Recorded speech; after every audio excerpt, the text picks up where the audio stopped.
And I believe we should be live. Let me just check the stream here on YouTube. And yeah, please do give me a 1 in the comment if you guys are hearing me okay.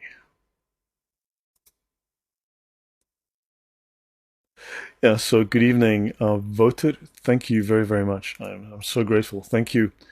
Yeah, yeah, man, the connection between atheism and Islam is definitely there, and there's definitely a link to the Gnostics, to the pagans, to pagan ways of thinking, to pagan philosophies. So there's certainly an overlap in the mind that is behind this. Daduza, welcome. Good chatting with you today. He never returned as a horse. Welcome. So good to see you. And we have Villainous, and of course we have Dragon. Thank you very much for being here, and thank you very much for your support. Always appreciated. Yeah, yeah. So it will be Christmas soon. So yeah, if greetings, Sergeant Grinch. Welcome, and yeah, I hope you guys are having a wonderful time, restful, safe, spending time with family, taking a break, and of course, in advance, I wish you guys a wonderful Christmas. I wish you a really happy New Year, great holiday run up to all of that. No push-ups again. Yeah, yeah, I was at gym last couple of weeks back, and I overdid it, hurt my elbow, so I've had to take a week out. Um, yeah, so you guys are all hearing me okay, right? There are no issues. Okay, just drop a 1 in the chat if all is okay. I'm going to assume that you guys can hear me all right. All right, so let me begin. Yes, excellent, guys. So let me begin. Let me jump over to the notes, and I'd like to finish, if I can, the discussion on atheism, especially in terms of its definitions, its history and definitions. Now, again, I'm getting constant pushback from atheists who want to flat out deny every single scholarly resource. What is interesting is that they want to force me to accept only their definition. So some random atheist comes on and says, I have to accept his definition. It's like some Muslims saying, I have to accept their definition of the Quran, their interpretation. And they will bluntly, flat out tell me what the scholars of academia have to say, what the top atheists in the world have to say, what all of the encyclopaedias and dictionaries have to say, are irrelevant relative to their personal feelings. So these are the people who are rational, reasonable, and people who follow the science. Now, I am following, I believe, the science. I'm simply showing what academia says. And you've got atheists who are denying every single source of evidence, flat out. This is no different to Abdulism. So, yeah, let me continue. So, guys, welcome. So, I've got a few sources I want to run through in advance. This is something very, very interesting. I will begin here. Are atheists trusted less than rapists? They are definition fluid. He never returned as a horse says, yes, they are extremely. And what you'll find is that this links back to Gnosticism, to Gnostic thinking. They would alter definitions to suit their particular purposes. So this is somehow referenced or tied to, linked to historically. Again, it's the same mind. There's so much to uncover in terms of atheism and the history of atheism. And of course, atheism in the beginning was a completely different thing. It's defined historically differently, but now within the Enlightenment period, or just prior to that, things changed. And this is when it became this particular anti-religious, anti-Christian doctrine. And atheists, of course, like Abdul's, don't want to go into their history. They don't want to accept the evidence from their own sources. They don't want to accept the evidence of their own scholars who founded their doctrines and belief.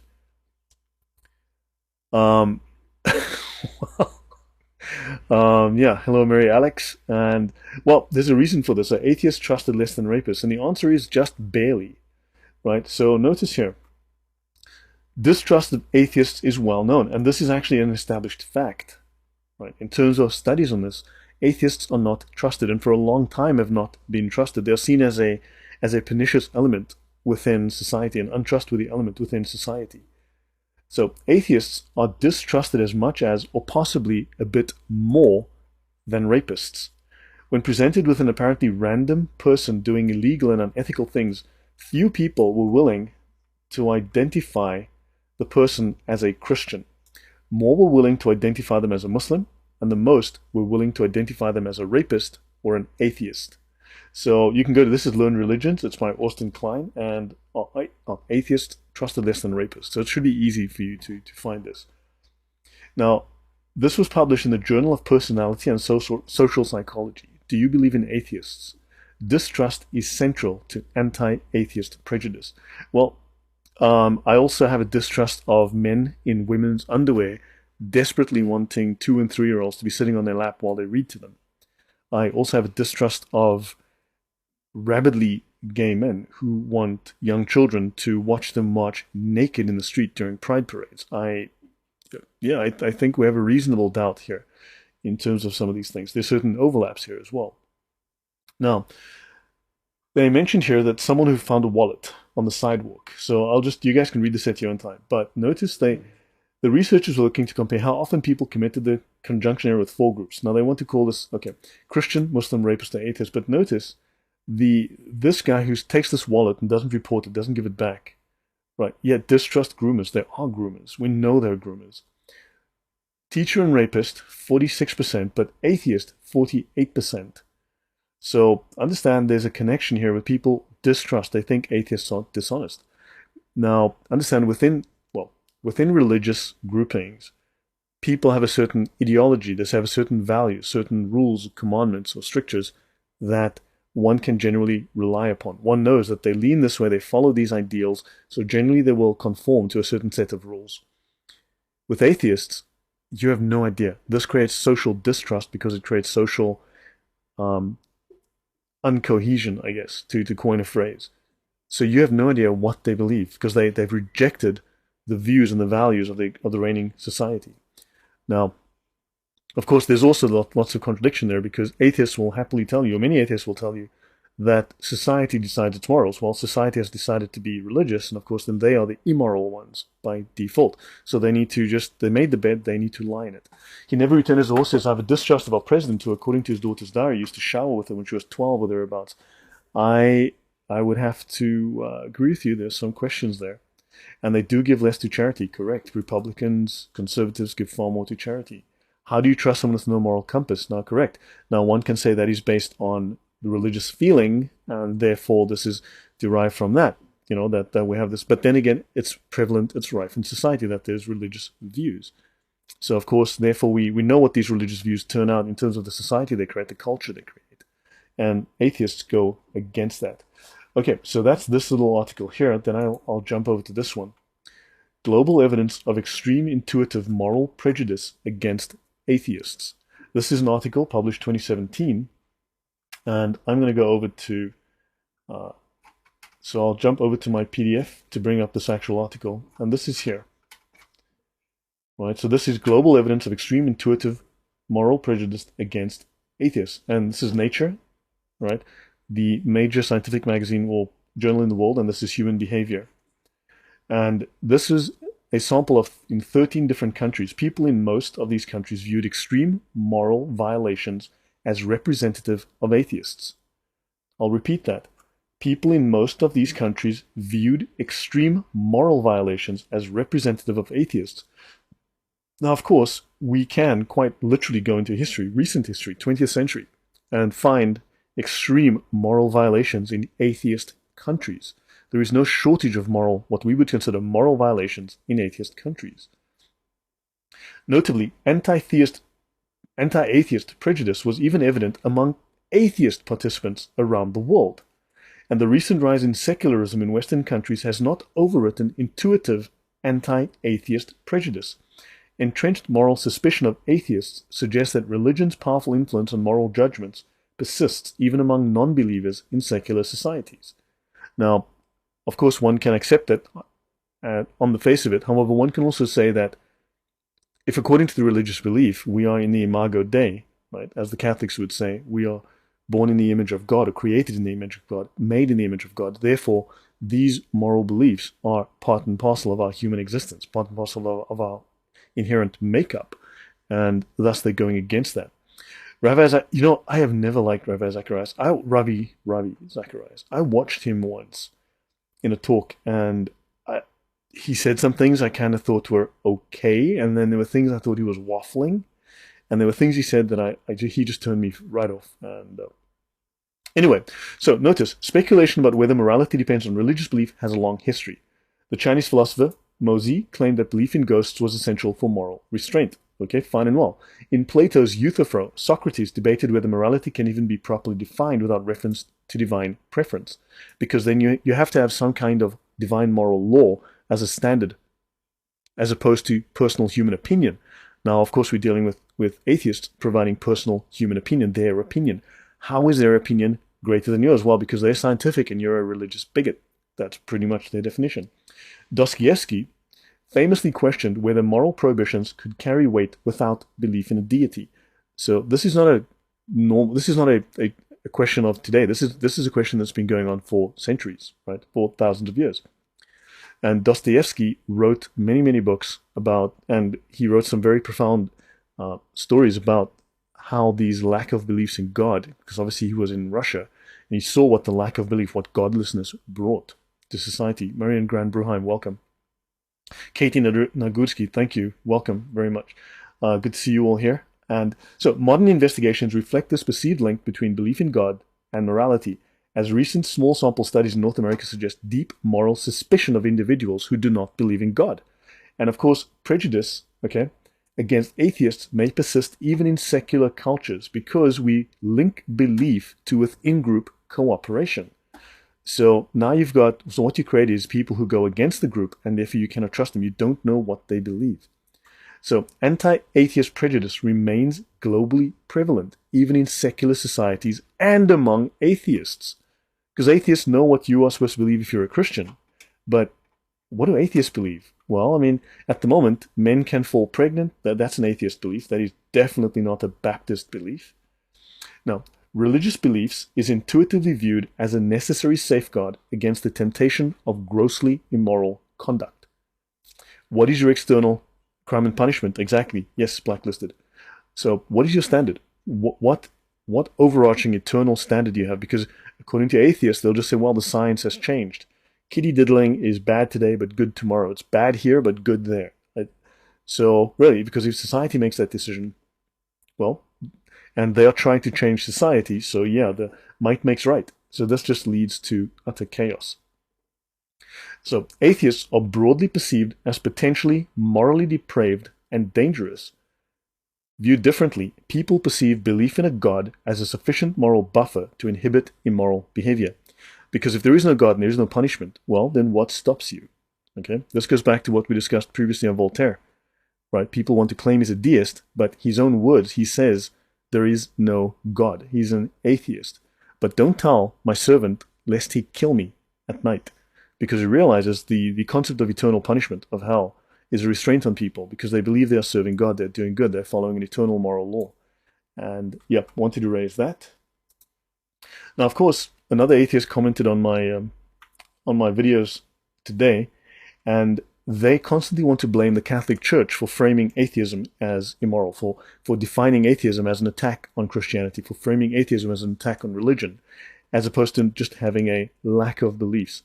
Now, here's the thing. Atheists are by default materialists. Materialism, by default, by implication, rejects spirituality, rejects the immaterial.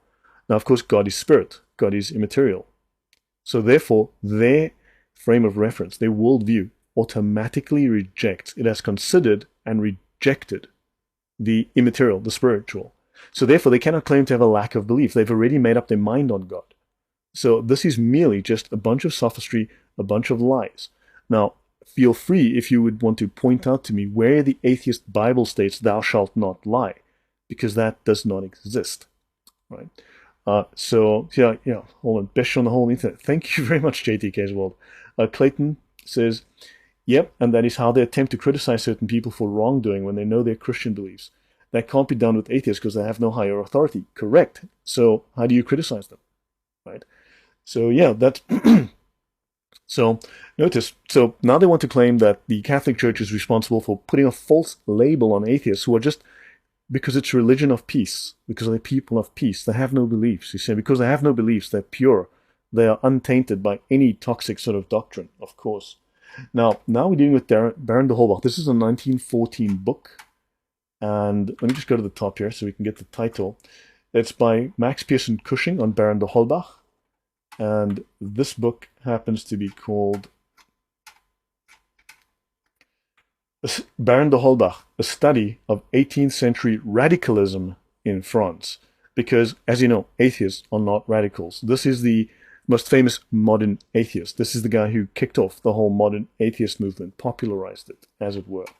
Now, of course, they don't want to believe that they have their prophets and their, their founders, but yeah, they certainly do. And I just want to mention a short passage from this. Now, it states here that in this book, which is a work studying the life and the comments, oh my gosh, what just happened here, of Baron Holbach. Just bring that up. Yeah, I just found this book like an hour ago. So, right. So this is submitted in partial fulfillment of the requirements of the degree of Doctor of Philosophy in the Faculty of Political Science, Columbia University. So you'll find this some incredible information in theses that were written and submitted. You can find fantastic dissection of various historical things in publications like this. So let me just go back here. Sadly, a lot of this references the original French, and it's a lot of quotes in French, so which is inaccessible to us if we don't study French, if we don't know French.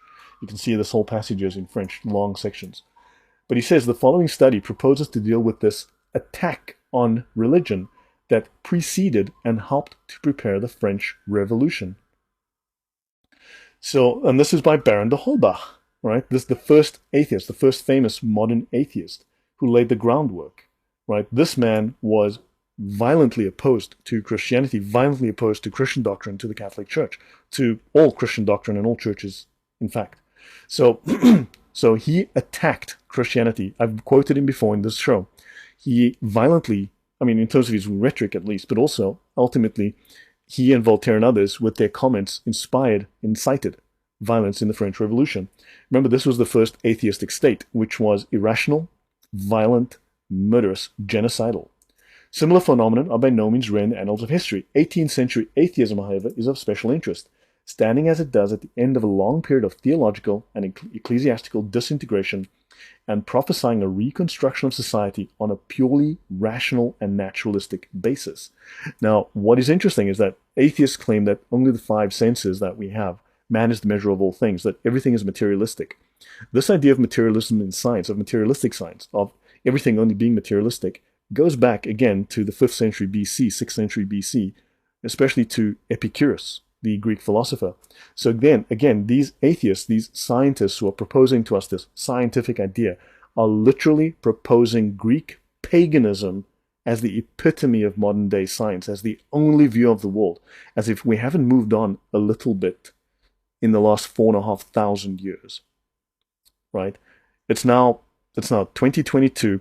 These guys are going back to 2500 BC and saying, oh yeah, the views of those pagan atheist philosophers of 2500 BC, yeah, that stuff is science. So this is quite literally what they're saying. They are literally repeating the ideas of pagans and going, that's science. I'd say that's open to some question. Now, the anti-theistic movement has been so obscured by the less thoroughgoing tendency of deism and by subsequent romanticism that the real issue in the 18th century has been largely lost from view. So this is just a comment on de Holbach, who was clearly anti-theistic, anti-Christian, which, according to the idea that if the satanic, right, according to the Jewish meaning, is to oppose God, then this is satanic. It is in opposition to God. So it is crazy that atheists want to come and tell me that the Catholic Church created this false view of atheism as being in opposition to the opposite and the contradictory of theism, where it's really just a religion of peace, right? That's just a religion of peace. Check the atheist Quran for that proof, right? When atheists themselves, the founders of modern atheism themselves, were incredibly anti-theistic. Okay, so any comments or questions? Have I missed anything? I then want to go on to another article, and then we'll continue from here. Let me just find, this is where I got up to last time. So, let me see if there's anything. So maybe the atheists have a rule where you can't lie unless it's for war, for relationship with your spouse, or to make peace with others. Exactly. Atheism and morality like oil and water. Yeah, now even the Catholic Church within its doctrine states that even atheists can be reasonably moral and live reasonably moral lives, right? Without any particular attachment to the church. But again, according to Christian doctrine, this is because we are made in the image of God. And two, these people are technically Christian atheists. They've been steeped in, they've been raised in a Christian world. So their world that they live in was shaped by Christian morals and Christian values. The world was utterly different prior to that. So Christianity remade how we view society. Okay, now to this. I want to go to, this is anti-religion. This is Wikipedia, so we'll take it for what it is. But notice, I asked a question previously, and I haven't yet received an answer, and I've put it on my Facebook as well, but how do we legitimately distinguish between the mandated propaganda of atheism of the Marxist-Leninist states of the Soviet Union, of all the communist states of the 20th century? And in fact, remember, Marx and Lenin especially, and Stalin after him, mandated that the communist parties, the socialist parties, all the socialists have to promote the propaganda of atheism. So how do we distinguish between the standard rhetoric of atheism versus the communist propaganda, where the communists are promoting the propaganda of atheism? How do we make a separation between the two? And I'd love an atheist to tell me, and of course they won't. And because the two are identical. The two overlap completely. They're identical. Now, let's have a look at this. An early form of mass anti-religion was expressed during the Age of Enlightenment. Now, of course, we can go, well, Wikipedia is not true. Well, we'd have to have a look at that. But we've looked at it, and we know for a fact modern atheism started, according to several references, and historically we can trace it, to the Age of Enlightenment, and then expressed violently, extremely violently, genocidally in the French Revolution, and again going on into the 20th century, which was the rise of the atheist states. As early as the 17th century, Baron de Holbach's book, Christianity Unveiled, published in 1761, attacked not only Christianity but religion in general as an impediment to the moral advancement of humanity. According to historian Michael Burley, anti-religion found its first mass expression of barbarity in revolutionary France as organized irreligion, as an anti-clerical, that's anti-priest, right, and self-styled non-religious state, and it responded violently to religious influence over society. So atheism is apparently going to, as atheists tell us, to stop war. It's going to bring peace. What it brought was genocide. What it brought was murder. What it brought was violence, civil war, irrationality, and of course the worship of cultic gods, quite bluntly. They simply replaced Christianity with their own depraved, immoral, sexual escapades and belief in the god of reason, the Roman god of reason. So, Villain says, I think we will soon be seeing a non-Christianese atheism in the West soon. The gender hysteria is just a toe dip. Yeah, the thing is, man, how far can you stretch that rubber band? Because this gender hysteria is obviously by atheists, right? It's again, it's the reversal of the biblical view, right? God made men and women. So, yeah. Also, I should mention that, for instance, now again, this is the logical extension of atheism, when someone says that I am gender non-conforming, right? We have men and women. Atheism claims to be logical. It claims to be entirely rational and based on nothing but logic. This is a lie, because we know that the crazies are atheists. Logic has three basic foundations, right? Three basic laws. The first is the law of identity. The second is the law of non-contradiction. So just look at those. And the third one is the law of the excluded middle. But let's have a look. The law of identity. P is P. P is not Q. Non-contradiction. P cannot be Q. Q cannot be A. A is not S. Each one has its own identity. A horse is not a dog. A dog is not a cat. A cat is not a rabbit. That's identity. Now we have identity politics. You've got people claiming to be one thing when they're another. I'm a man, but I identify as a woman. This is a war on identity, because identity is literally the very first law of logic.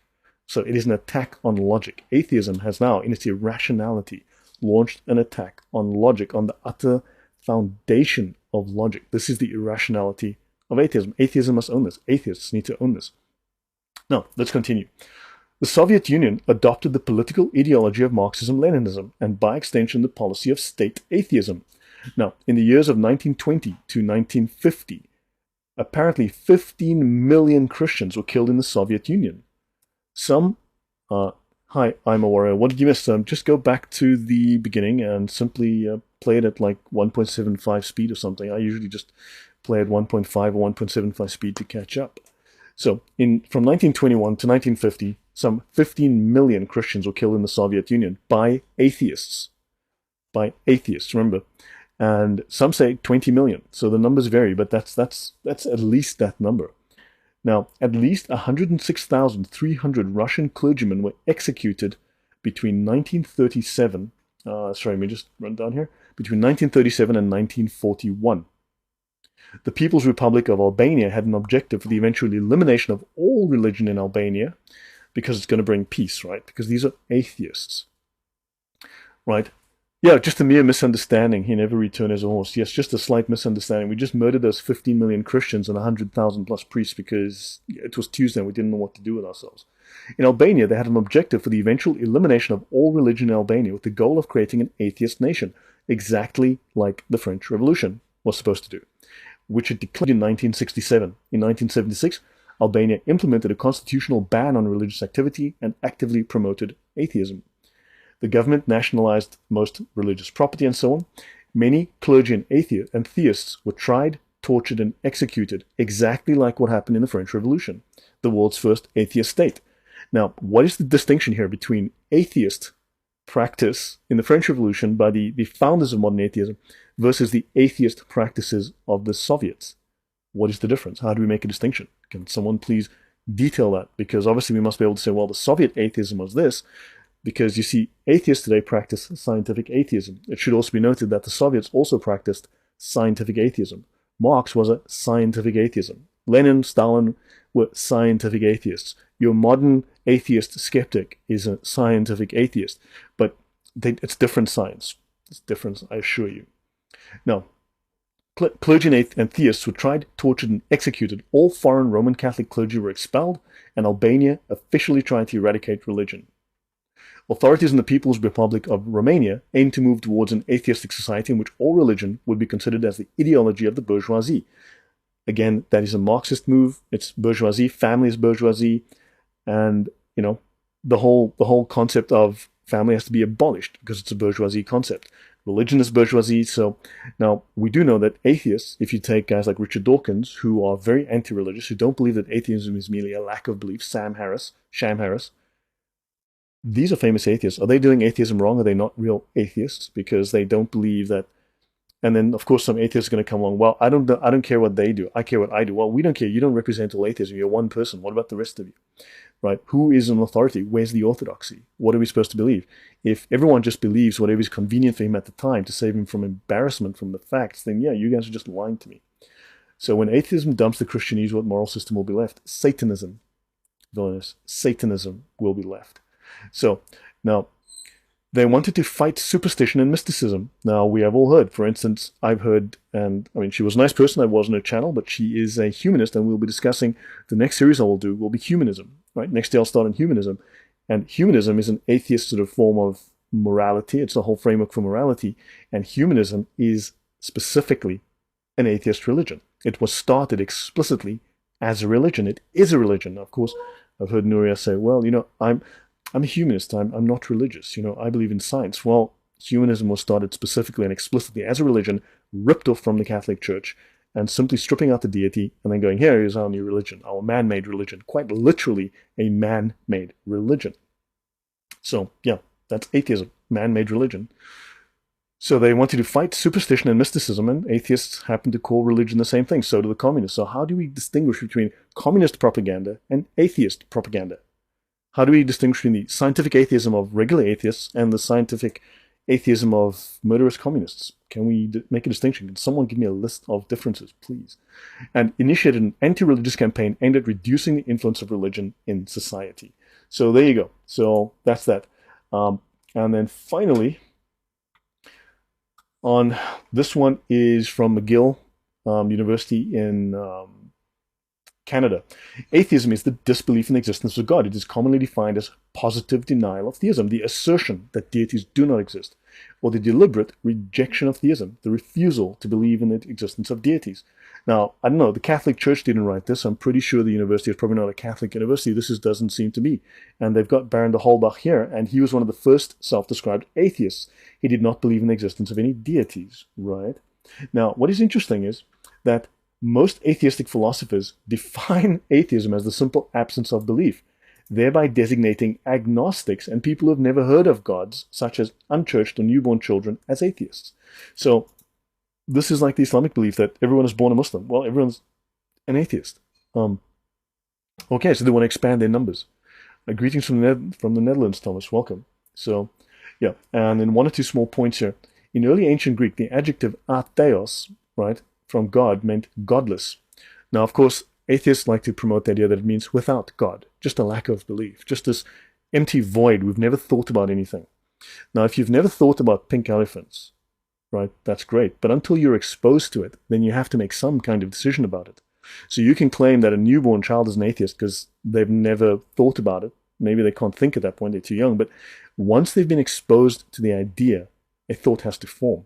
So you cannot claim that you have had no thought or have no thought about something that you've finally been exposed to, right? Because then you're refusing to think about it. That's a choice you're making. Now, the word acquired an additional meaning in the 5th century BC, severing relations with the gods, that is, denying the gods, ungodly. So notice here, even though we have atheos, without God, people say it's just without God. It's just a blank space in my mind. Notice here, there is this definition that it means you denied them, right? So originally, it was simply used as a slur for godlessness. But so notice, even then, back in the day, the godless were considered to lack a moral basis, to go against the current of society. Atheism was first used to describe a self-avowed belief in late 18th century Europe, specifically denoting disbelief in the Christian God. So yeah, I'll just leave that over there for the moment. So yes, so again, we have confirmation of the confirmation that atheism was specifically a doctrine created at that period in time to deny God and to replace God, to destroy the church, literally destroy it, and it led to the French Revolution. So let me continue from where we left off last time. So I should have, let me see, yeah, about 20 slides or more. I hope so. Let me make sure, I guess I started from the right place. Negative theology. So we did the Freemasons, we did the Broad Dictionary of Religion. Okay, so let me start here, and we'll continue.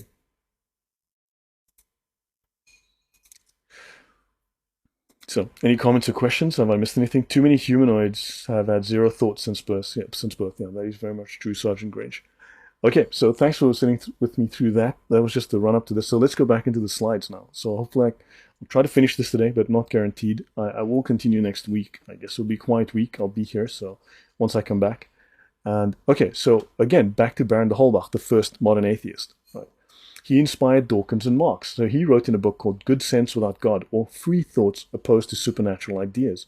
Free thought that are opposed. I thought it's just a lack of belief, but apparently that's in opposition to. So even he defines it. Now what's crazy is Baron de Holbach tries to tell us these ideas are simply just a lack of belief. But of course he tells us here it's in opposition to. His own writings, in his own works, he contradicts his own definitions. He contradicts himself, which is typical of all of the atheists. But we've covered that at length before. So the more men are deficient in knowledge and reason, the more zealous they are in religion. So in other words, the dumber you are, the less you have any kind of rational faculties, the more religious you become. So this is an attack on religion. Now, we've mentioned other quotes from this guy before. He's very much anti-religious, right? He's made some pretty nasty comments about religion. And he says, every man who reasons soon becomes an unbeliever. For reason shows that theology is nothing but a tissue of chimeras, that religion is contrary to every principle of good sense, that it tinctures all human knowledge with falsity. So religion brings falsehood. The sensible man is an unbeliever because he sees that far from making men happier, religion is the chief source of the greatest disorders and the permanent calamities with which man is afflicted. So religion is the source of all of man's problems. Marx said this, Lenin said this, Sam Harris said this, and I believe Dawkins has said very similar things. Now, of course, they just lack belief. They don't have any actual beliefs, and of course, here they are telling us the beliefs that they don't have. Now, if an atheist does pop up, please don't provide any comment. You don't have an opinion. You don't have beliefs.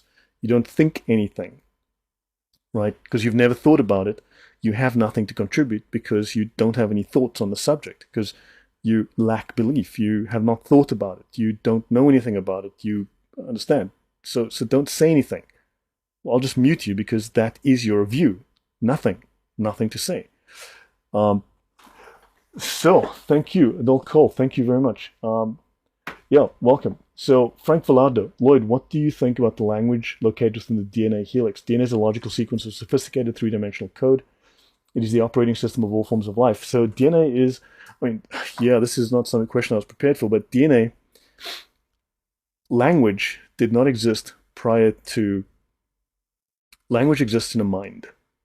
If all existence is just material, then, and language exists, if language, so look, we know that words, if we see words on a page, if we see words that have order, we know that that order, that rationality, those thoughts, that language, that structure, that logic came from a mind, right? So how does this kind of thing that is like, this is inherently non-material, this kind of logical structure of a 3.5 billion word sequence, how does that happen by accident? So language must exist in a mind. DNA also has to, someone had to have programmed this. Now, of course, there are a few more complicated things. I can do a talk about this another time because I'm going to get things wrong if I just talk off the cuff. But do understand that within DNA, even though you have 3.5 billion words, right, written in a very, very long sequence, you also happen to have sections that overlap and sections that you can actually take sections that, you have sections that finish, but there are sections that overlap and there are sections that have double meanings. So there are ways to actually, it's effectively in portions, it's encrypted, it's ciphered. There are multiple layers of meaning. This is a complexity that can only come from, as we know today, modern cryptography. So this requires mathematics, this requires cryptographers. How this arose by accident, through random chance, through random accident, is impossible. So yeah, there's a lot to be said about how these immaterial things came about from a material world. How does language arise from chemicals bumping together, from atoms smashing together in your brain? It doesn't make sense. So yeah, it's all mathematical. Yeah, correct. So now, so yeah, mathematics had to, yeah, anyway, that's a discussion. That's a different topic for another time. Is there a cause in a person to produce an atheist? Is maybe the desire to follow the sinful heart not be? I would agree, Green Eagles, that would be a reasonable conclusion to draw.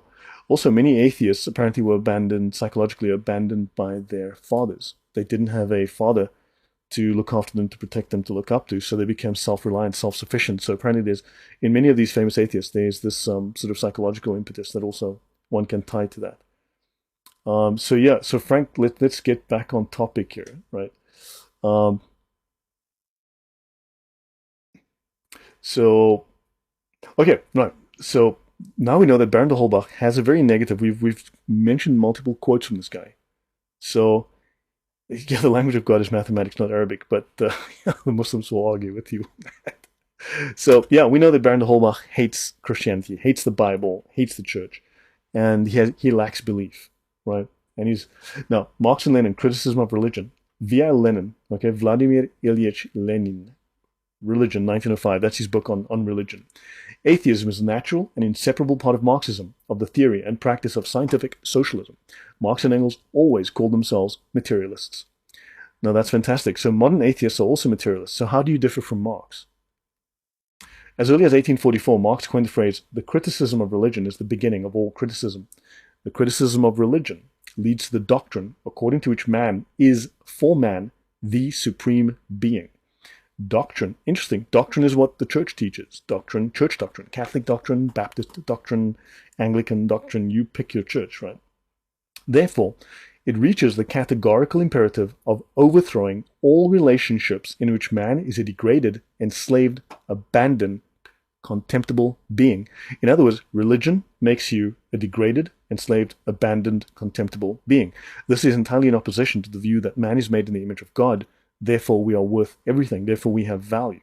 Of course, we've looked at atheists who simply state that man has no inherent value. Man is just chemicals, right? You have no value. You have no human rights. You have no God-given rights. So this again goes in against the concept of God, which means it is therefore satanic.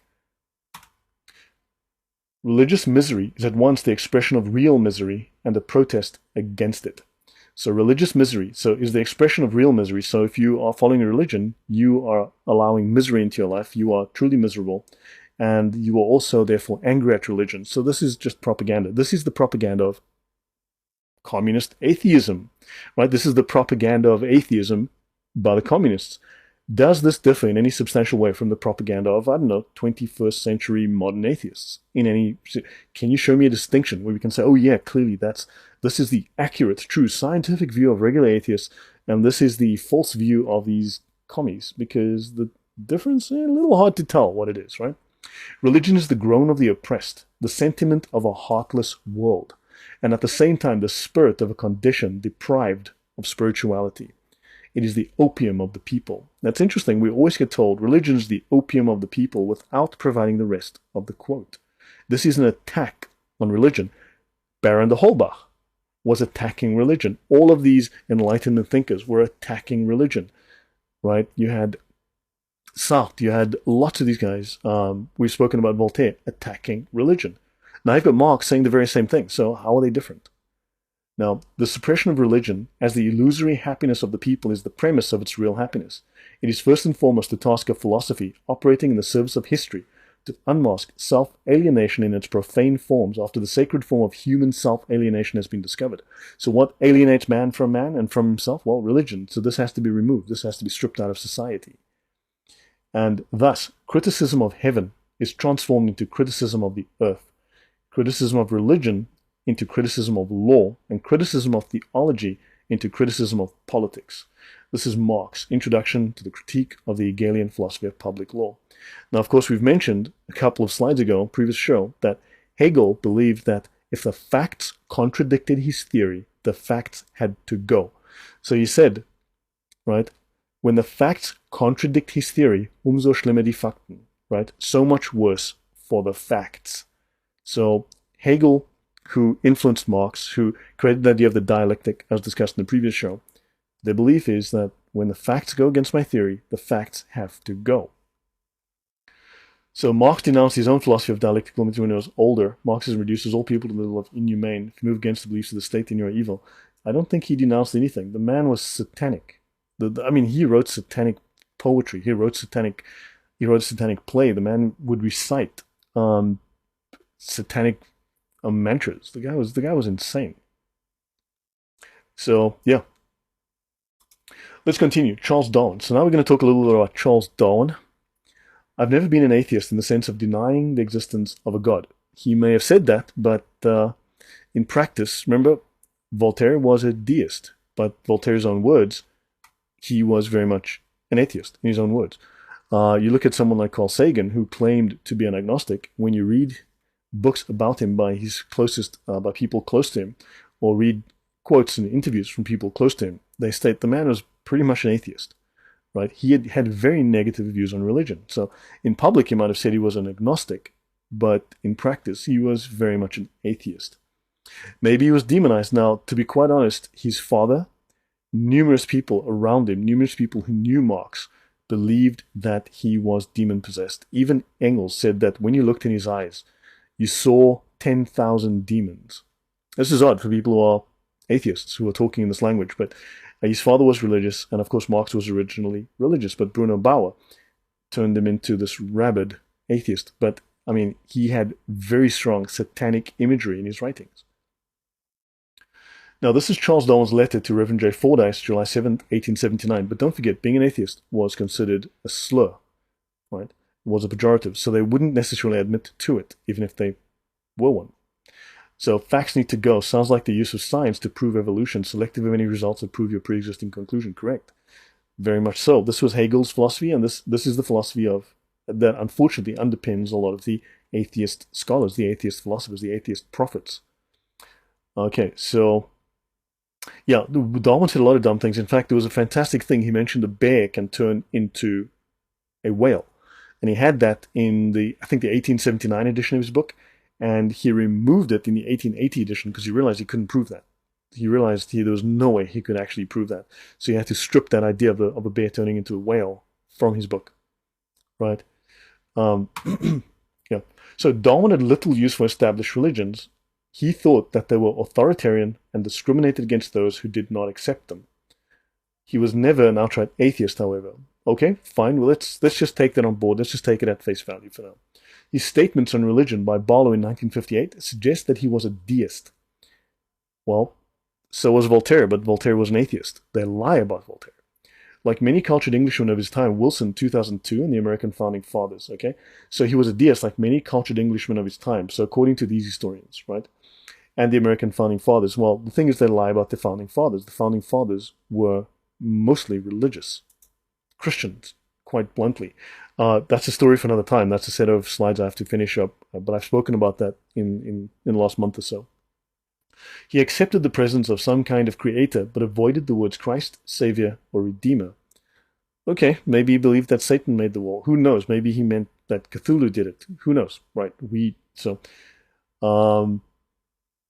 Yeah. So Frank, can we not talk about the whole? Let's just not get too distracted with some of these other things, right? So Darwin could not conceive how the universe could have been the result of blind chance and necessity. All this must have had a first cause with an intelligent mind in some degree analogous to that of man. That's fantastic. So the story of Darwin seems to have a lot of atheists trying not to push the idea that Darwin actually had a religious bent, apparently. At one time he did. Of course, his daughter died, and then, of course, he changed. Right? Right. So, nevertheless, like Benjamin Franklin, Thomas Jefferson, John Adams, and others, Darwin did not identify with any religious denomination in traditional terms. Now, of course, I'm just simply quoting what the sources I've been looking at are saying. This is not necessarily true. Understand, the story of the Founding Fathers is often largely propagandistic, again, to suit atheist propaganda. Now, after the death of Darwin's 10-year-old daughter, Annie, he lost his faith in providence. This is the idea that everything is divinely ordained for the best, as many have done after similar tragedies. As he grew older, questions of religion simply ceased to interest him. According to Barlow, Desmond, and Moore. Oh, by the way, the question was, how do atheists become atheists? Most atheists seem to be created at school by atheistic teachers, which is the intention of a lot of the American education system. It was designed like that by the founder of the modern founder of the American modern educational system, who I have mentioned before and I will touch on again in the near future. And also at universities try their best to strip that out of Christians and turn them into atheists. The deathbed conversion story of Darwin is a myth that was started by a profiteering woman who never actually met Darwin, as far as can be told. That's Moore in 1944. So apparently he never converted to Christianity. The legend is still repeated by fundamentalist Christian preachers and radio hosts, which prompted Darwin scholar James Moore to write his book, The Darwin Legend. So apparently he did not convert to Christianity. So that's just something I wanted to mention here. This is the book, The Darwin Legend, by James Moore. Now, Charles Darwin, ambiguity. So many scholars believe Charles Darwin was an agnostic or even an atheist. But now, here they're trying to notice there's this letter here on the right. So, again, propaganda. I want to have a look at that. So, this is a letter that he wrote. And it doesn't say what this article says it says. So, it can be difficult to find hard evidence to back up those beliefs. He was reluctant to discuss religion, and his writings are often silent on the issue. Now, a simple, one-sentence, handwritten letter signed by the naturalist offers proof he did not believe in God. The letter, written 21 years after the publication of The Origin of Species, was auctioned off Monday afternoon at Bonham's in New York. It fetched nearly $200,000, 3 times the previous record for a 4-page letter that Darwin had penned to his niece. Darwin's letter is a reply to a young barrister named Francis McDermott, who wrote in 1880, "If I am to have the pleasure in reading your books, I must feel that at the end I shall not have lost my faith in the New Testament. My reason in writing to you, therefore, is to ask you to give me a yes or no to the question, do you believe in the New Testament?" Very interesting. He continues by promising not to publicize Darwin's reply in theological papers. Darwin responds the next day, "Dear sir, I am sorry to have to inform you that I do not believe in the Bible as a divine revelation, and therefore not in Jesus Christ as the Son of God. Yours faithfully."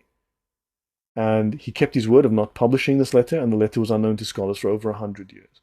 Now, does this definitively prove that Darwin was an atheist? No, but it certainly, I believe, leans in that direction. So Darwin lost his faith.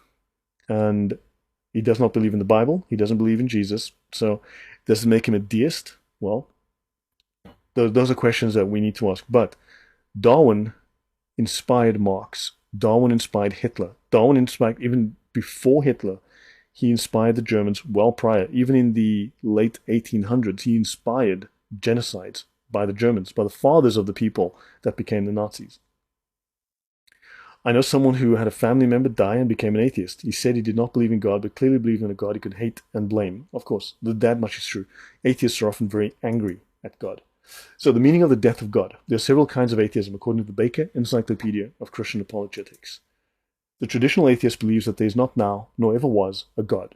That's a traditional atheist. See Feuerbach, Bach, Ludwig, Freud, Sigmund, Sartre, Jean Paul.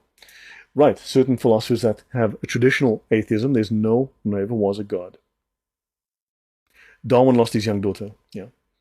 The semantical atheists assert that the term God is dead, that religious language has no meaning. That's acognosticism. Okay, great. The mythological atheists, of whom Nietzsche is representative, affirm that the myth of God was once alive, but died in the 20th century. Okay, great. So that's apparently Nietzsche. Great stuff. Conceptual atheists believe that there is a God, but that is hidden from our view, being obscured by our conceptual constructions. Buber, Martin. The practical atheists contend that God exists, but we should live as if he does not. Pardon me, not using God as a crutch for our failure to act in a spiritual and responsible way. This is sprouting faster than genders. Althusser was a dialectical atheist. These held that God actually once lived, but then died in our century. None of that makes sense to me. So, yeah. Frank Villardo says you can be a scientist, still believe in God even more. All the universities were created by the Catholic Church. What we have comes from the Church Fathers, Lemaitre, the Big Bang. And yeah, so yeah, of course, the whole scientific revolution is on the basis of Christian theology and Christian thinking, right? Now, Hegel notoriously maintained that if facts contradict theory, then umso schlimmer für die Fakten, so much the worse for the facts. This can be seen as indicative of paramount arrogance of a philosophy that takes no notice of such trivialities as empirical data. I mention this here because Hegel influenced a lot of these people. And he was the guy who created the idea of the dialectic that Marx and others followed, right? So this whole dialectic, this is from a guy that couldn't care less about facts. Thomas Huxley, duck-faced man, this dude. So about 150 years ago, Thomas Huxley, who died in 1895, and members of a group called the X Club effectively hijacked science into a vehicle to promote materialism, which is atheism. Materialism and atheism are effectively one and the same. It's a rejection of anything material, right? Immaterial. This is the philosophy that everything we see is purely the result of natural processes, which is, like I mentioned, this is Epicurean. This is Epicurus, the 4,500 years ago, the Greek pagan philosophy. So yeah, let's just go back to pagan Greece because, yeah, science, right? And everything we see is purely the result of natural processes apart from the action of any kind of God, and hence science can only allow natural explanations. So these guys actually had a huge impact on universities. They went and effectively altered universities from religious foundations to making them into atheist foundations, right? Atheist institutions. And this is deliberate. So in the late 1920s and 1930s, these materialists formed the humanist societies, and of course humanism pushed atheism, and it pushed the idea, it promoted the idea through propaganda that only by being atheist can you be scientific, that atheism and scientific thinking, rational thinking, are one and the same.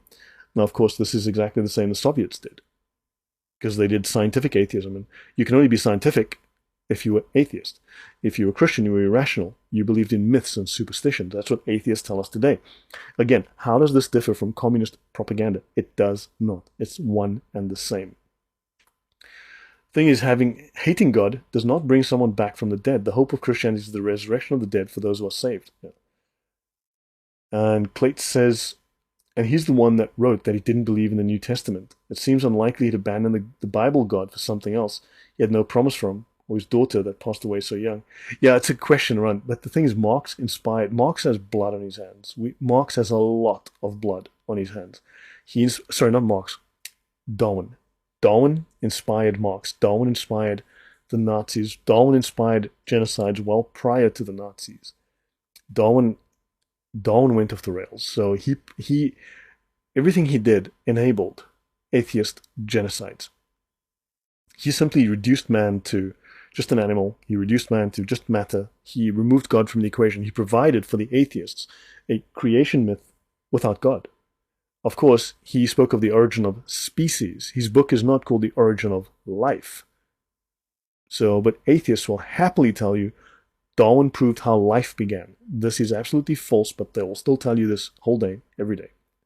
And I've had that discussion with various stupid atheists. So, let me continue. So universities are the propagandistic institutions now, Green Eagles, and that is very true. This is exactly what they intended to do. Educational institutions were meant to become propagandistic. This was the design of the American educational system once the atheists took over the government portion that was administering education. Once they took over the education department, they pushed their atheist propaganda. We will discuss that. I have discussed it in previous shows. I went over that. So let's see. Yeah. Okay, so Frank, yeah, let's just kind of stay on topic. We're not here to have deep theological discussions or dive into DNA too much. Let's just stick on the topic for now. Now, notice Huxley wanted to create the view that science and belief in God were incompatible. Prior to that, science and belief in God were compatible because Christian belief had created the scientific revolution. Now, maybe I should skip this slide because this one is not finished. If I have a slide in blue like this, it means I haven't finished editing it yet. So yeah, this is Aldous Huxley's Brave New World, and yeah. So let's skip that. Atheist word games, etymology of atheist. So we'll wind down in a minute. Let me see. I'm at 69. Okay, so I've got. I'll wind down in a minute. In ancient Greece, the word for God was theos. If theos meant God, then there would need to be a word that meant the opposite. Now understand, atheism can only be a relevant thing in opposition to something that already exists. If there was no belief in God, if there was no deity, there was no concept of a deity, there was no idea of religion, nothing like that existed, you wouldn't have to be against it, right? You would simply be a-religious, I guess. There would simply be a blank space. But when someone becomes a libertarian, then someone else is going to be against that. They're going to be anti-libertarian. They're going to call themselves a communal person, a communist. When someone's a Republican, you're going to go, we don't like that, we're Democrats, right? So that's a reaction to something. It's not a default position. It's not a first position. The thing didn't exist, so there was no need to describe it. There was no symbol for it because it didn't exist. It didn't need to be described. It wasn't relevant. But I mean, the oldest architecture in the world is all religious architecture. It's all temples and stuff, right? So, of course, now you've got people who are anti-theist. Atheism is, of course, anti-theistic. We know their words, non-religious. We've got agnostics, but atheists refuse to use those words. They want to be antagonistic to religion. They refuse to be called agnostics. So, anyway, by putting a in front of theos, the word atheos was formed, which means no God. One could say not God. One could say against God. In Greek, a can also mean without, although in this case, no makes more sense. Notice, no God. There is no God. That is a truth claim. This is not saying without God, just a lack of belief. I just don't have a belief. Taken this way, a person that says no God is making a denial of the existence of gods. Any confusion about whether it meant without belief in God, as modern atheists claim, would not have been a consideration at this point in time. It was simply a denial of God's existence. That's the history of it. Atheists refuse to accept this because they don't want, just like Muslims refuse to believe any evidence from their own sources. Now,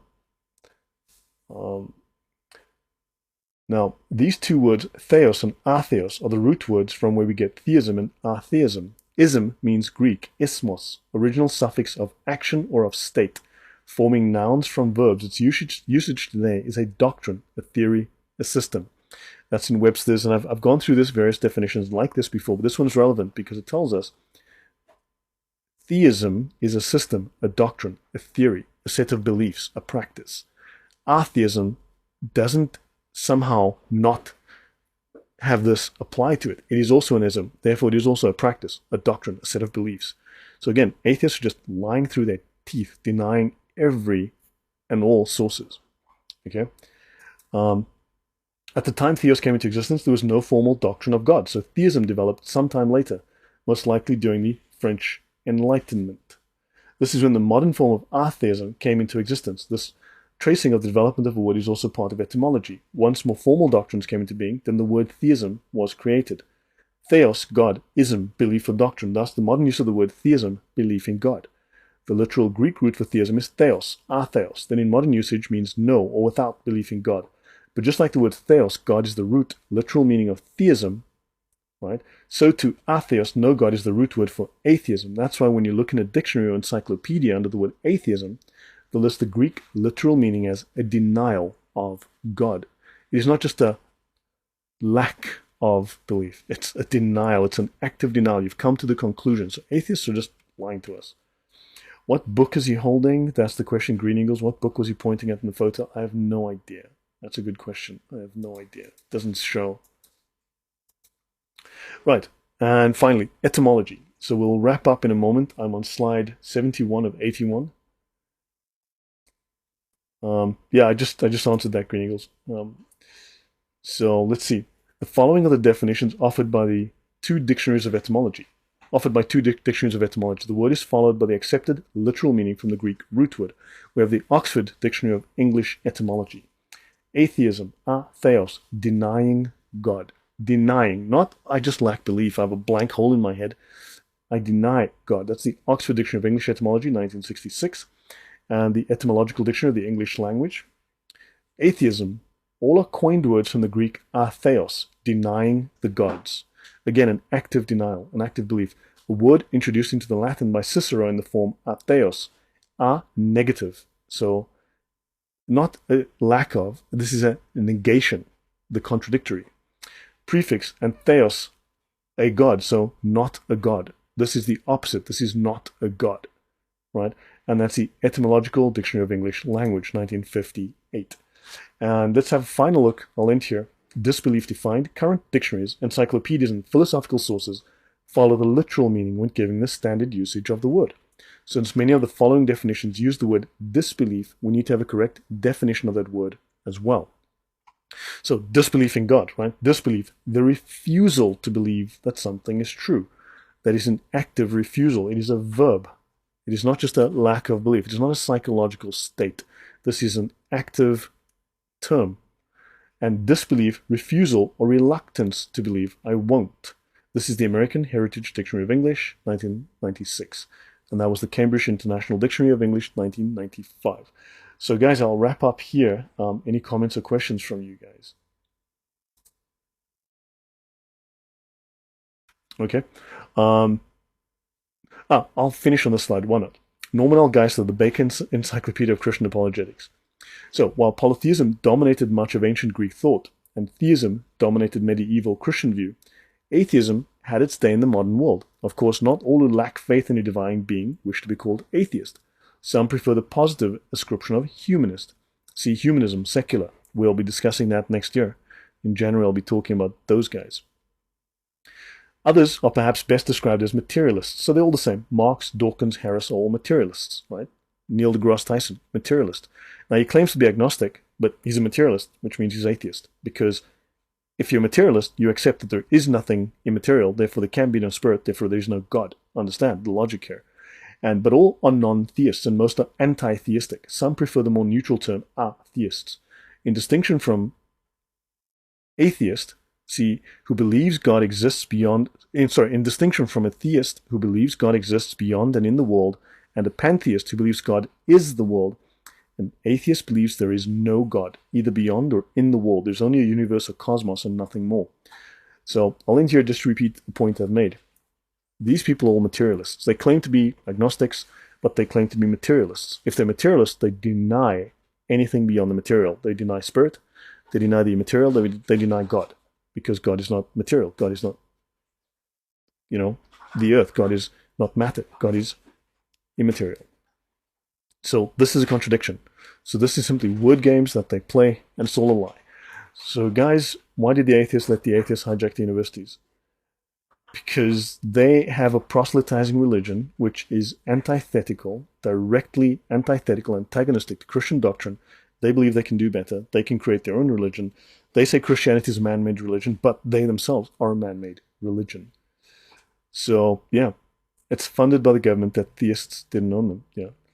Um, yeah, so we'll discuss that another time. I have mentioned in previous shows about some of the infiltration and the overturning of the actual Christian basis. The American educational system was originally Christian. If you look at universities like Princeton and others, they were actually Christian universities. Many of them were seminaries. They were founded by seminarians. They were founded by very, very Christian people. And of course, they were taken over and by these atheists who have infected and infested everywhere and everything. And so, guys, I'll leave you here. Merry Christmas. Thank you very much for all the support during the year. I need to attend to the members channel, so I will get onto that next week. I have time off. I can do that. But thank you very much. I wish you all a really blessed celebration. Stay safe if it's cold and snowing where you are. Drive safely. Stay safe with the family. Hope you guys stay healthy. Hope you've learned something. So yeah, Merry Christmas, Happy New Year, and yeah, I will see you guys in next year. Well, I'll see you guys next week, possibly. I will have some time. He never returned his horses. Thank you, Lloyd. Your studies are a great blessing. As I'm sure others will agree, may the Lord preserve you, and thank you very much to you too. Frank Villard says, Lloyd, I love your work. It's in-depth and incredibly educational. You attack your subject with logic and moral rationality. Thank you. I try to be very factual. I mean, I try to provide the same sources. Everyone can go to the same sources, look them up, and, see for themselves whether what I'm saying is true. So I try to really minimize whatever errors I might make, because I'm going directly and showing the sources what the sources say. So thank you, guys. Yeah, and also, I mean, ask yourself, in 3 years, I've invited every Abdul who's ever commented on my shows, to come on and stream with me, and let's go through the sources together. Not a single one has accepted, not one. I need to finish this, so next week I'll probably just finish this topic. I have 9 more slides to go, 8 more slides to go. So guys, thank you very much. Enjoy. Have a wonderful Christmas weekend. I will be away for a few days. And till next week, take care. See you all. Bye-bye. Merry Christmas.